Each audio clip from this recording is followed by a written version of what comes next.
COVID cases continue to decline as India reports 1,14,000 daily new cases in the past 24 hours, lowest in 60 days. Daily recoveries continue to outnumber daily new cases. For 24th consecutive day, recovery rate increases to 93.67%.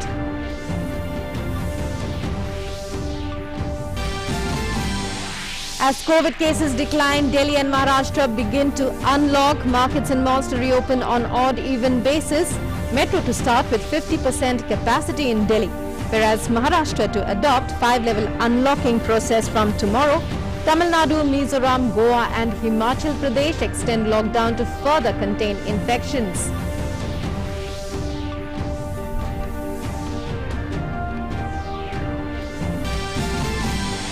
India crosses major landmark in COVID-19 vaccination with more than 23 crore vaccine doses administered, including over 33 lakh doses.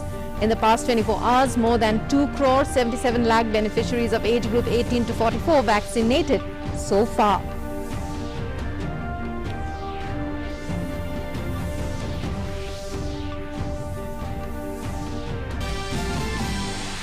Gross GST revenues cross 1 lakh crore mark for 8th month in a row. Revenues for May 2021 stand at 1,02,709 crores, which is 65% higher than the GST revenues in the same month last year.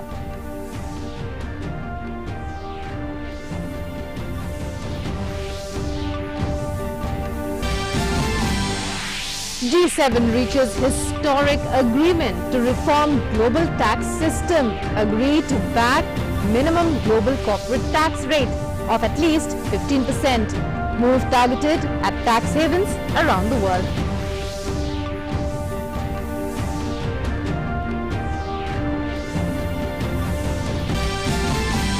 In the French Open, defending champion Rafael Nadal and world number 1 Novak Djokovic stormed into the men's singles 4th round. Nadal defeats England's Cameron Norrie 6-3, 6-3, 6-3, while Djokovic outclasses Lithuania's Ricardas Berankis in the 3rd round. Hello and welcome to this edition of the news. I'm Rukmaina. Top story. India continues to see a decline in new daily COVID cases. The country has been registering less than 2 lakh new cases for 10 consecutive days now, as reports suggest 1,14,000 daily new cases in the past 24 hours, the lowest in 60 days. A declining trend continues to sustain. India's active caseload has dropped below 15 lakhs and now stands at 14,77,799. Active cases have decreased by 77,449 in the past 24 hours. More than 2 crore 69 lakh people have recovered from COVID across the country so far, with 1,89,232 patients recovering in the past 24 hours itself. Daily recoveries continue to outnumber daily new cases for the 24th consecutive day. A steady rise has been seen in the national recovery rate as well, which has increased to 93.67%. The weekly positivity rate currently stands at 6.54%. There has been a fall in daily positivity rate to 5.62%. The rate continues and has remained less than 10% for 13 consecutive days now. India has crossed the landmark 23 crore vaccination coverage. Till date, 23 crore 13 lakh vaccine doses have been administered so far.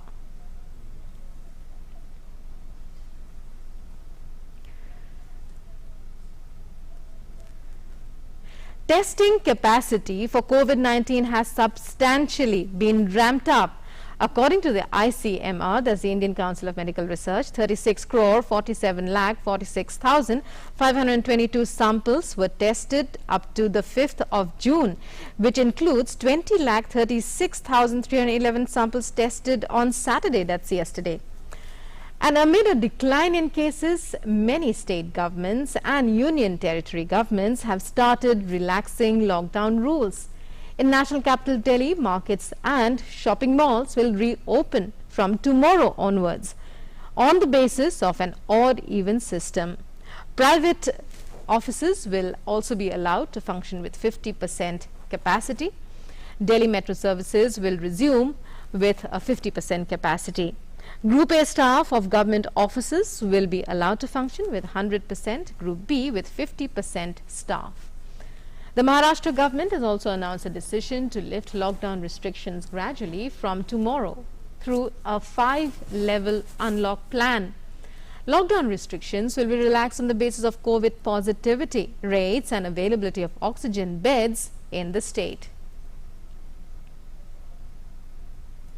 And the Himachal Pradesh government has decided to extend the ongoing curfew till the 14th of this month with same restrictions and exemptions.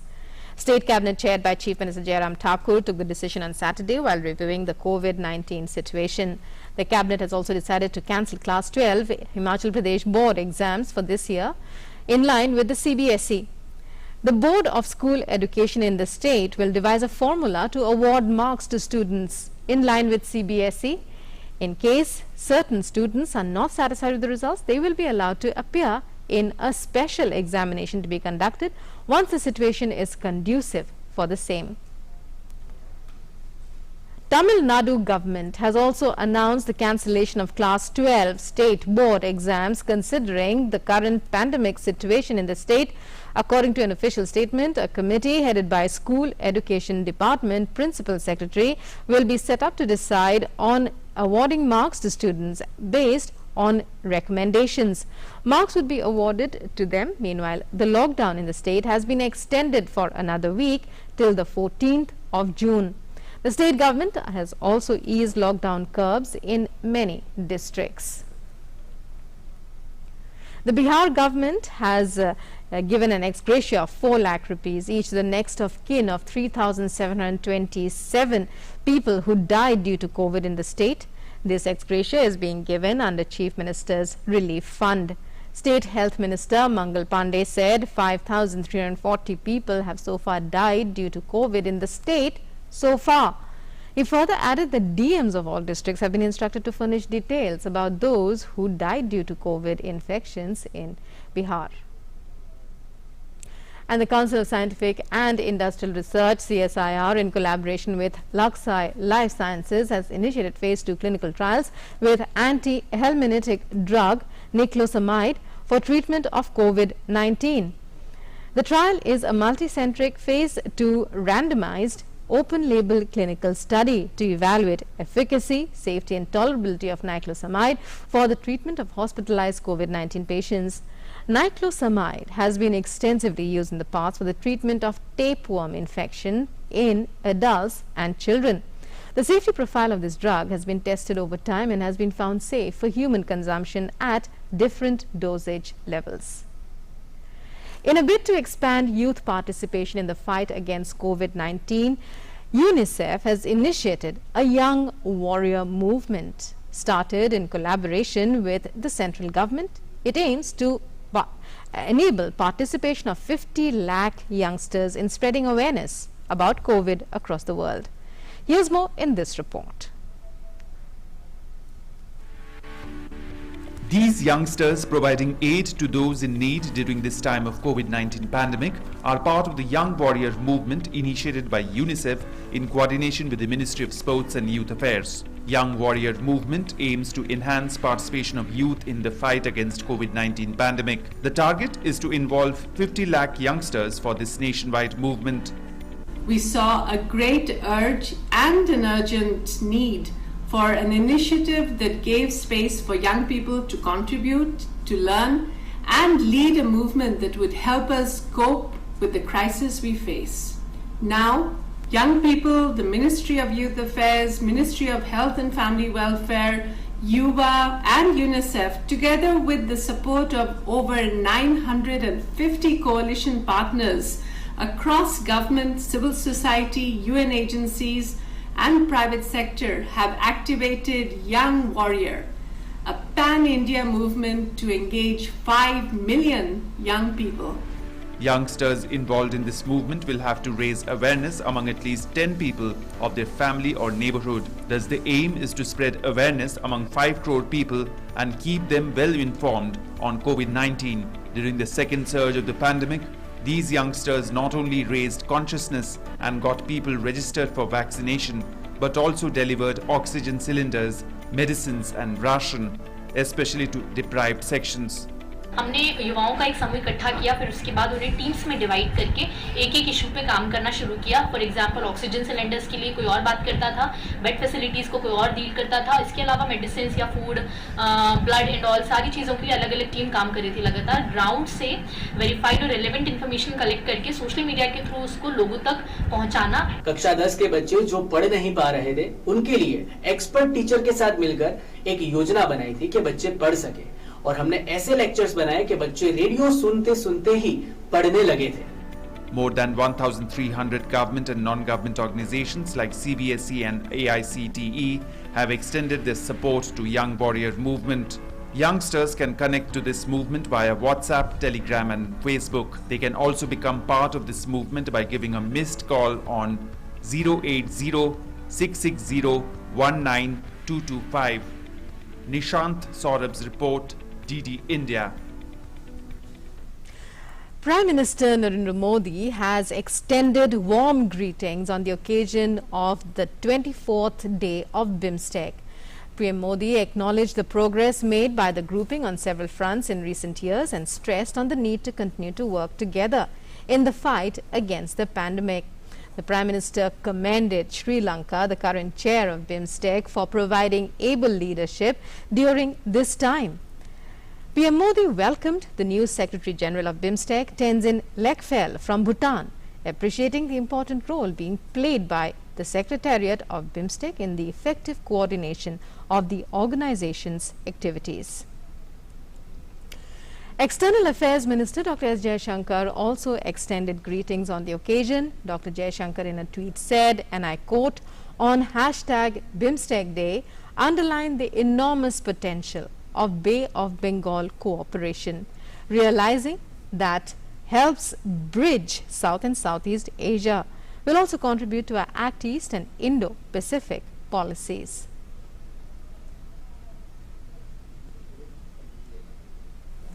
In other news, the Income Tax Department will launch a new e-filing portal, which is www.incometax.gov.in from tomorrow onwards, that is Monday.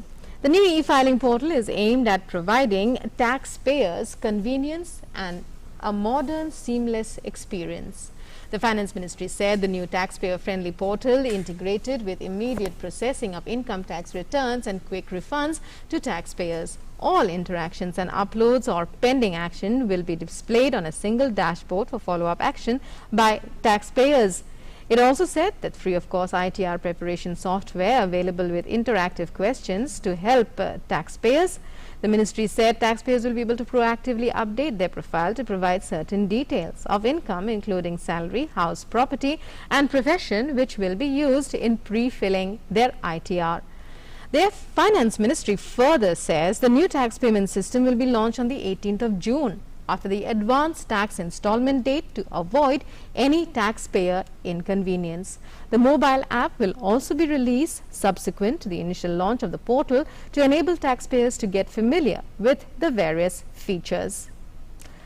The gross GST revenue collected in the month of May is 1,02,709 crore rupees, of which CGST is 17,592 crore rupees, SGST is 22,653 crore rupees and IGST is 53,199 crore rupees, including 26,002 crore rupees collected on import of goods, and cess is 9,265 crore rupees, including 868 crore rupees collected on import of goods. The figure includes GST collection from domestic transactions till the 4th of June, since taxpayers were given various relief measures in the form of waiver or reduction in interest on delayed return filing for 15 days for the return filing month of May 2021 in the wake of the COVID pandemic second wave. During this month, the government has settled 15,014 crore rupees to CGST and 11,653 crore rupees to SGST from IGST as regular settlement. The revenues for the month of May 2021 are 65% higher than the GST revenues in the same month last year. This would be the 8th month in a row that GST revenues have crossed the 1 lakh crore mark. In some other news, a meeting of BJP office bearers, including the party's general secretaries and Morcha chiefs, is underway at the Delhi residence of BJP National President JP Nadda. Today is the second day of the meeting. BJP President Nadda is speaking to party general secretaries to discuss organizational matters.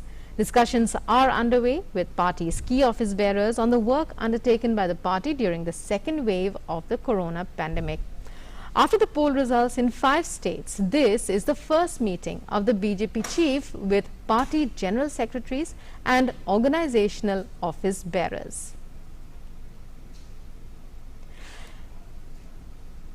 Union Minister for Minority Affairs Mukhtar Abbas Naqvi on Saturday said that no decision has been taken by the central government on the 2021 Hajj pilgrimage yet.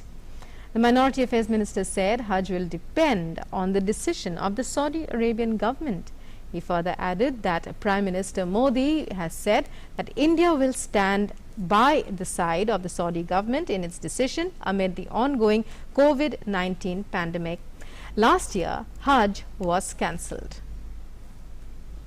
And some weather news now. After the onset of the monsoon, Kerala is witnessing heavy rains, and in the next few days, they are set to continue. The Met Office has predicted gusty winds to blow at a speed of 40 to 50 kilometers per hour in the coastal areas of the state as well as in the Union Territory of Lakshadweep on the 8th and the 9th of June. Fishermen have been advised not to venture into the sea. Yellow alert has been sounded in 9 districts of Kerala. And apart from Kerala, Tamil Nadu's Rameshwaram received heavy rains since early this morning, marking the start of the monsoon in the state. The Met Department on the 4th of June had predicted that the monsoon is likely to reach remaining parts of Kerala, Lakshadweep and some more parts of Tamil Nadu, Puducherry, parts of coastal and south interior Karnataka, Rayalaseema in the next 24 hours. Meanwhile, the southwest monsoon has arrived in Maharashtra, bringing showers in some coastal parts of the state.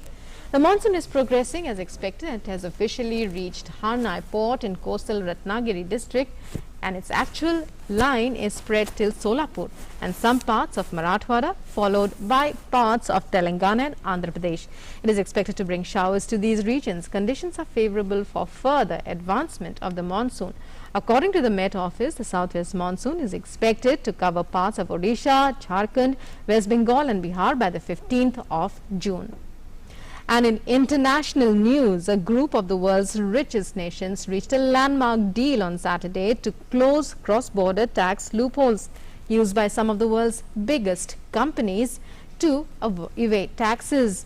The group of 7 said it would back a minimum global corporation tax rate of at least 15% and put in place measures to ensure taxes were paid in the countries where businesses operate. The accord, which could form the basis of a global pact next month, is aimed at ending a decades-long race to the bottom in which countries have competed to attract corporate giants with ultra-low tax rates and exemptions. The G7 finance ministers meeting in London also called for more coordination to measure what impact companies are having on the climate and environment, warning of the risk of fragmentation as local jurisdictions adopt different approaches. U.S. Treasury Secretary Janet Yellen has urged her G7 counterparts to keep up fiscal support for their economies despite transitory inflation that she says will remain elevated through the rest of the year. Yellen told a news conference after G7 finance ministers met in London that fiscal support was still needed to bolster economic recovery from the COVID-19 pandemic and to make needed investments to fight climate change and inequality. It's complicated. This negotiation has been going on for, I believe, 8 years. It stalled under the Trump administration. And so I really consider this an historic achievement, and it shows that multilateral collaboration can be successful. But I think multilateralism is not confined simply to the tax area. And what I've seen during my time at this G7 is deep collaboration and a desire to coordinate and address a much broader range of global problems. In particular, the problems that some of the poorest countries on our planet face as a consequence of the pandemic. And let's now take a look at COVID-19 updates from across the world. So far, over 17 crore 37 lakh people have tested positive. Globally, the number of recoveries stands at more than 15 crore 68 lakhs, with as many as 37 lakh 36,000 losing their lives to the virus. The United States continues to register the maximum number of COVID positive cases in the world. More than 3 crore 42 people have tested positive for coronavirus in the United States, while the fatalities so far have surged past 6 lakh 12,000. British Prime Minister Boris Johnson has called for leaders of the group of 7 rich nations to make a commitment to vaccinate the entire world against COVID by the end of 2022 when they meet in Britain next week. Johnson will host the first in-person summit in almost 2 years of G7 leaders, which follows a meeting of the group's finance ministers, which wrapped up earlier in the day, and said he would seek a pledge to hit the global vaccination goal. While the richest nations have been vaccinating large numbers of their own populations, many poorer countries have not had the same access to vaccines. Health experts have warned that unless more COVID-19 shots are donated, the virus will continue to spread and mutate. And some sports news now. In the French Open, defending champion Rafael Nadal and world number 1 Novak Djokovic have stormed into the men's singles 4th round. King of Clay, Nadal's 103rd win at the French Open puts him on top of the list of most men's singles match victories at a single Grand Slam. Spaniard Nadal defeated England's Cameron Norrie, while Djokovic outclassed Lithuania's Ricardas Berankis in the 3rd round. Nadal will now face seeded 18th Italian 19-year-old Yannick Sinner, who defeated Sweden's Mikael Ymer. Djokovic's next opponent will be rising Italian teenager Lorenzo Musetti, who upset compatriot Marco Cecchinato in 5 sets to reach the last 16 on his Grand Slam debut.